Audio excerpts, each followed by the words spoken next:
سادتي سيداتي أسعد الله أوقاتكم أينما كنتم بكل خير. نشرة الأخبار نقدمها لكم من تلفزيون دولة إريتريا، نستهلها بالعناوين. تطور الخدمات الصحية في شمال البحر الأحمر.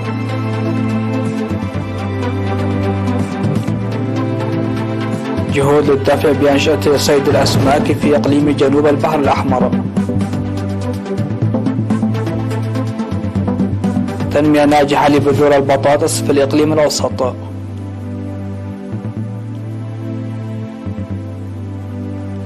إسرائيل تشن غارات جوية على غزة بعد اعتراضها صواريخ. كوريا الشمالية تهدد الولايات المتحدة باستخدام القوى النووية الساحقة.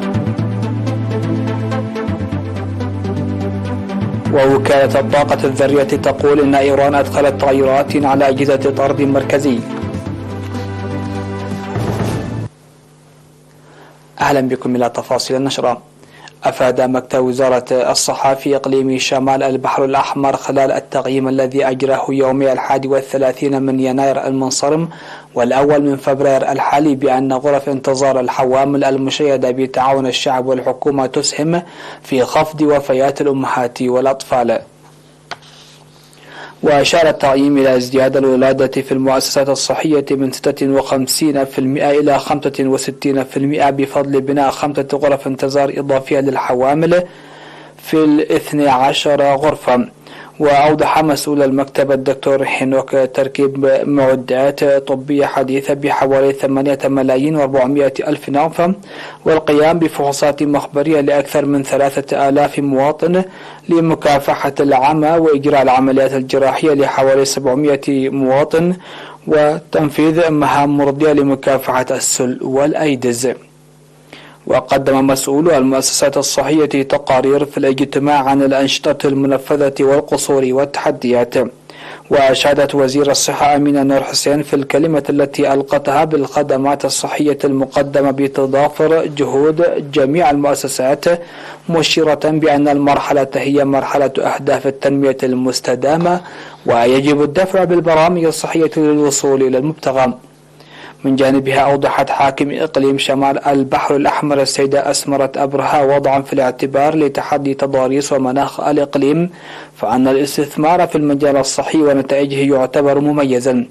ودعت الدفع لإقامة وتقوية لجان رعاية الأمومة والطفولة وبناء غرف انتظار الحوامل.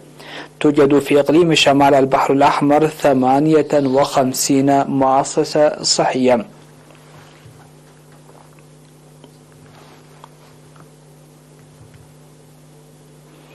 قال مسؤول مكتب وزارة الثروة البحرية في إقليم جنوب البحر الأحمر السيد حسين معاوية أن العمل جار بقوة لتطوير أنشطة صياد الأسماك. وأوضح تقديم الدورات التدريبية المستمرة لتدعيم خبرة الصيادين بالمعرفة العلمية. وذكر وجود حوالي 450 قارب صيد صغير وكبير في المنطقة الممتدة من رحيته وحتى تيعم. وتم جمع 372 طنا من السمك الطازج و153 طنا من السمك الجاف عام 2022 وإنتاج 1300 طنا من الثلج لحفظ الأسماك. وأشار إلى تدريب المرأة المقيمة على الشواطئ في صناعة وصيانة شباك الصيد وتدريب الصيادين حول أساليب الصيد المتطورة. وأكد تقديم كل أنواع الدعم للصيادين لضمان توفير الأسماك، داعيا المساهمة الواعية لتنمية شواطئ البحر وحمايته من التلوث.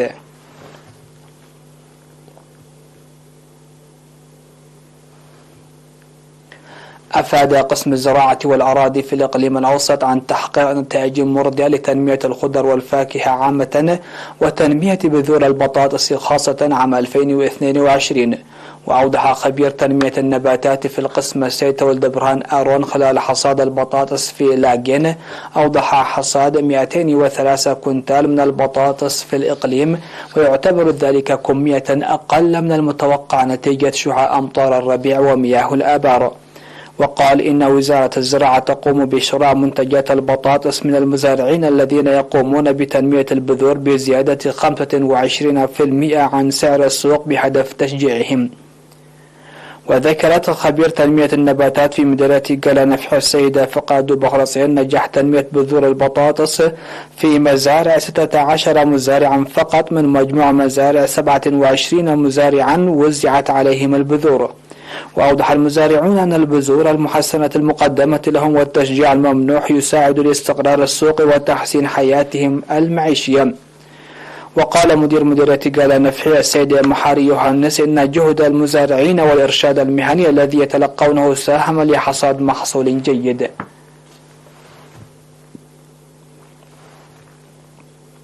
شهدت مديرية صنعفة في الإقليم الجنوبي تنفيذ برامج تنموية ناجحة وذلك بمشاركة المواطنين الفعالة والتنسيق الجيد للجهات الحكومية. وأوضح مدير المديرية السيد إدريس علي الشكر في الاجتماع الذي عقده لممثلي المواطنين ومسؤولي فروع الوزارات في 28 من يناير المنصرم، أوضح أهم البرامج التنموية المقدمة بفعالية ولا زالت تسير على نفس النهج، وقد تمثلت على أعمال ناجحة لحل مشكلة مياه الشرب في مدينة صنعفة والقرى، وإكمال بناء الأسوار والمراحيض في المدارس، وبناء مستشفى مزبا العمومي وصد النعلم، وبناء ملعب مدينة صنعفة، وبرامج الإصحاح البيئي الأهلي، وكذلك أنشطة حماية التربة والمياه. كما قدم توضيحا مفصلا حول الأعمال المنجزة بنجاح كتطعيم الماشية وتنمية المراعي وتوزيع بذور البطاطس المحسنة والتحصيل الضريبي للزراعة الريفية والحيوانات الأليفة. وقدم المشاركون بعد أن قاموا بمناقشة معمقة حول التقرير المقدم قدموا آراء بناءة من ضمنها منح اهتمام أكبر للمناطق التي تعاني من مشكلة المياه وصيانة طريق عدق أي سرحة والتسريع في تنفيذ عملية توزيع الأراضي الملكية الطيسة في مدينة صنعفة. نظم فرع الاتحاد الوطني لشباب وطلبة إرتريا دورة تأهيلية حول العلوم الاجتماعية ل 347 شابا قدموا من 22 مدرسة ثانوية في 12 مديريات الإقليم الجنوبي. وأوضح مسؤول الفرع سيد قرماي قبرو في مراسم التخرج التي جرت في الأول من فبراير بمدينة مندفرة، أوضح أن تسليح الشباب بالمعرفة العلمية والمهنية والوعي الثقافي من أهم أهداف الاتحاد، وأن الدورة المقدمة جزءا من تلك البرامج التثقيفية. واشتملت الدورة على تاريخ وأهداف الاتحاد والوطن والوطنية والميثاق الوطني والمفهوم الفكري والسياسي والشباب والخدمة الوطنية، وكذلك الشباب والاقتصاد والتقالة والمعلومات، بالإضافة إلى حماية البيئة والنصر المعنوي.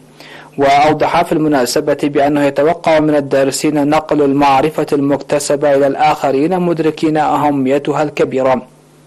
وألقى مسؤول الشؤون السياسية للجبهة في الإقليم السيد إدريس علي كلمة ناشد فيها الدارسين لضرورة العمل من أجل تقوية المعلومات المكتسبة إلى جانب التعليم الأكاديمي.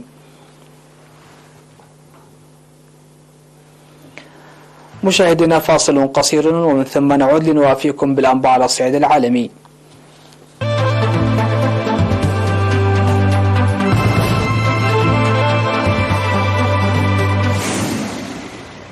أهلا بكم. على الصعيد العالمي، شنت إسرائيل غارات جوية استهدفت وسط قطاع غزة بعد ساعات على اعتراضها صواريخ أطلقت من القطاع الفلسطيني المحاصر. وفي بيان صدر أكد الجيش الإسرائيلي أنه يشن حاليا ضربات على قطاع غزة. ووفق مصادر أمنية محلية وشهود عيان، فإن الغارات الإسرائيلية الأولى التي لا تقل عن 7 استهدفت مركز تدريب لكتائب عز الدين القسام الجناح العسكري لحركة حماس. واستهدفت جولة ثانية من غارات الجيش الإسرائيلي مركز تدريب آخر لكتائب القسام جنوب غرب مدينة غزة وفق مصادر أمنية محلية. وكان الجيش الإسرائيلي أفاد في وقت سابق بإطلاق صفارات الإنذار في مدينة سديروت جنوبا وفي مناطق أخرى محاذية لقطاع غزة. أعلنت كوريا الشمالية أنها غير مهتمة بالحوار مع الولايات المتحدة، كما هددت باستخدام القوة النووية الساحقة في أي مواجهة مستقبلية. وقالت وزارة خارجية كوريا الشمالية في بيان إن التدريبات المشتركة للولايات المتحدة بالمنطقة دفعت الوضع إلى أقصى الخطوط الحمراء، مما يهدد بتحويل شبه الجزيرة الكورية إلى ترسانة حرب ضخمة. وندد البيان بالتدريبات التي نفذتها الولايات المتحدة وكوريا الجنوبية باستخدام طائرات مقاتلة من كلا البلدين، وحدد بالرد على أي تحركات عسكرية أمريكية بما في ذلك القوة النووية الساحقة إذا لزم الأمر. وكان وزير الدفاع الأمريكي لويد أوستن قد أجرى مباحثات في سول مع نظيره الكوري الجنوبي لي جون سوب.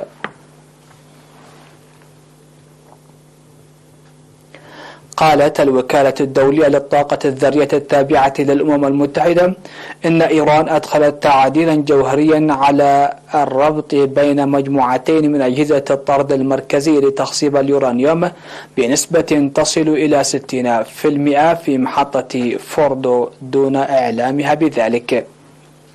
وخلال عملية تفتيش غير معلنة في محطة فوردو في 21 من يناير، اكتشفت الوكالة الدولية للطاقة الذرية أن سلسلتي طرد مركزي من طراز IR-6 مترابطتين بطريقة تختلف اختلافا جوهريا عن طريقة التشغيل التي أعلنتها إيران للوكالة بحسب تقرير سري اطلعت عليه وكالة الأنباء الفرنسية. وأضاف التقرير الموجه إلى الدول الأعضاء في الوكالة أنه منذ أواخر العام الماضي تم استخدام سلسلتين من أجهزة الطرد المركزي لإنتاج اليورانيوم المخصب بنسبة تصل إلى 60%. الخبر الأخير في هذه النشرة: أوضحت لجنة تابعة لمنظمة الدول المصدرة للنفط وشركائها أوبك بلس بالإبقاء على الاستراتيجية الحالية لخفض الإنتاج، لتبقى بذلك على الحذر في مواجهة استمرار حالة عدم اليقين الاقتصادي. وتضمن بيان نشر بعد اجتماع عقد عبر الفيديو أن أعضاء لجنة المتابعة الوزارية المشتركة أكدوا التزامهم الاتفاق الذي تم التوصل إليه في أكتوبر 2022 والذي يقضي بخفض 2,000,000 برميل يوميا حتى نهاية عام 2023. ومن المقرر أن يجتمع أعضاء اللجنة مرة أخرى في 3 من أبريل لتقييم الوضع قبل اجتماع لمسؤولين من الدول المصدرة للنفط أوبك برئاسة الرياض وشركائهم 10 برئاسة موسكو، والمقرر في 4 من يونيو في فيينا حيث مقر المنظمة.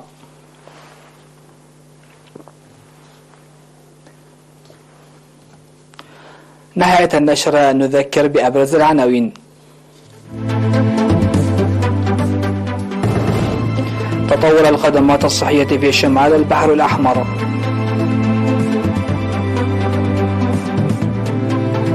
جهود للدفع بأنشطة صيد الأسماك في إقليم جنوب البحر الأحمر.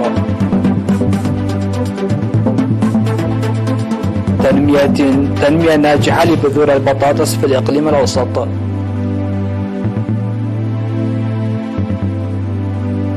إسرائيل تشن غارات جوية على غزة بعد اعتراضها صواريخ.